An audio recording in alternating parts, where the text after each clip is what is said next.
Достар, қалайсыңдар? Бүгін мен ISB деген ертегімен байланысты өзімнің сұрақ-жауап деген блогымды жалғастыратын боламын. Және бүгінгі талдан сұрағымыз осындай. Жаманның қарадан туып хан болғансыз, атанда хандық жоқ деген сөзін қалай түсінесіңдер?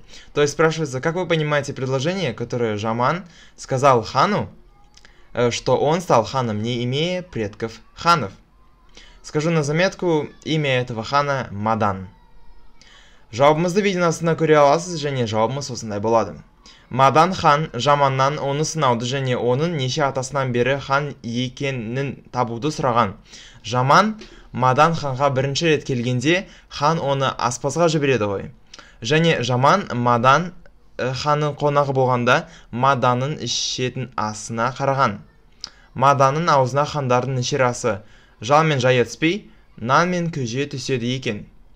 Соны байқаған Жаман Мадан ханның ішінде хандық хан емес, қарапайым наубайшының қаны ағып жүргенін түсінеді.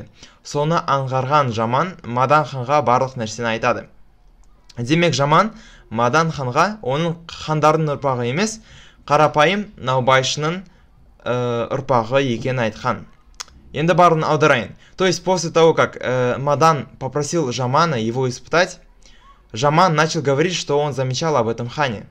Когда он в первый раз пришел к Мадану, хан отправил Жамана к повару. Это раз. Во-вторых, когда Жаман был гостем у Мадан хана, он заметил, что хан не ест ханскую еду, как жал менжая, а он ест обычную еду, как хлеб и сурпу. Тогда и Жаман понял, что Мадан хан на самом деле не из рода ханов, а сын обычного пекаря. Болды достар, сау болыңыз.